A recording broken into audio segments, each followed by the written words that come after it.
Well, with all the new water in the state, the topography in many of our lakes has changed. Earlier, I visited with Oklahoma Highway Patrol Trooper Amy Cobalt, who is a spokesperson for their Marine Division. So, Amy, what is the one thing you'd like people to think about as we begin another lake and boating season? I would like people to just be aware of their surroundings, be aware of some of the laws that we have in place to protect them. We know that people go to the lake to have a good time, and that's not our intention, is to ruin their good time. It's actually to keep them safe and avoid any tragedies from occurring. What are some of the biggest misconceptions you find or you hear from people when you may have interactions with them about boating? One is that they didn't know there was any laws out on the lake. You know, they're out there to have a good time. They didn't realize that there was enforcement action that we could take. Another one is the personal watercraft, the jet skis, wave runners, sea-doos. They didn't realize that they had to follow any of the boating laws. Another one is, you know, some of the alcohol laws are kind of confusing as far as drinking and boating.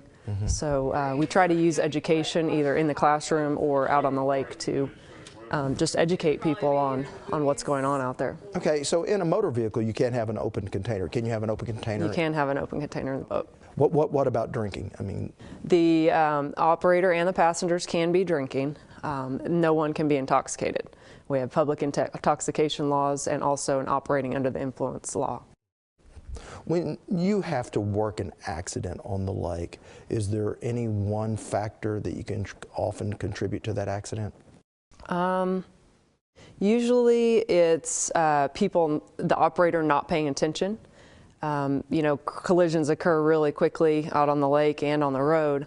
Most of the time the operator just wasn't paying attention, and either they were distracted by the other passengers in the boat, or they just didn't realize that they were doing something wrong. What are the laws concerning children and watercraft? Children and watercraft. Children under 12 cannot operate a vessel at all. Children between 12 and up to 16 can operate a boat or a personal watercraft if they've had an education class. And then as far as life jackets go, anybody 12 and younger needs to be wearing a life jacket whenever the vessel is underway. Now, each year the Highway Patrol teaches classes trying to educate Oklahomans about that. There have been several classes you've taught this spring?